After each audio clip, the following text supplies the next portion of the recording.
सेहत खाते जी सूबाई वज़ीर डॉक्टर अज़राफ़ फज़ल पेचूहो ऐं सेक्रेटरी सेहत सिंध जे नोटिस वठण बाद डीजी हेल्थ मोहम्मद जुमन लाड़काणे पहुची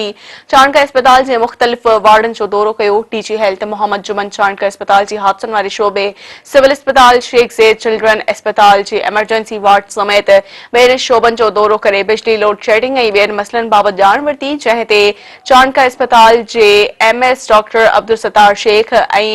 एएमएस डॉक्टर हसन चांडियो खेस ब्रीफिंग ॾिनी। उन मौके ते मीडिया सां ॻाल्हाईंदे डीजी हेल्थ मोहम्मद जुमन चयो त तासो लाड़काणे जी सरकारी अस्पतालनि में बिजली जी लोड शेडिंग जो मसलो मीडिया ते आयो, जंहिं मामले जो सिहत खाते जे सूबाई वज़ीर ऐं सेक्रेटरी नोटिस वठंदे मूंखे हिदायतूं जारी कयूं। हुन चयो त लाड़काणे जी समूरनि अस्पतालुनि में बहितर तिबी सहूलियतूं फराहम कयूं पियूं वञनि, पर अञा वधीक सहूलियतुनि लाइ अॼु एमएस ऐं ॿियनि अमलदारनि सां गॾु ॼाणी कंदसि, जंहिं में बिजली समेत अस्पतालुनि जे ॿियनि मसइलनि खे हल कयो वेंदो। हुन चयो त लाड़काणे जे सरकारी अस्पतालुनि जे मसइलनि खे उजागर करण लाइ मीडिया भरपूर किरदार अदा करे रही आहे। कोरोना वायरस खां पोइ असीं लाड़काणे जी समूरनि अस्पतालुनि में जदीद सहूलियतूं फराहम करे रहिया आहियूं।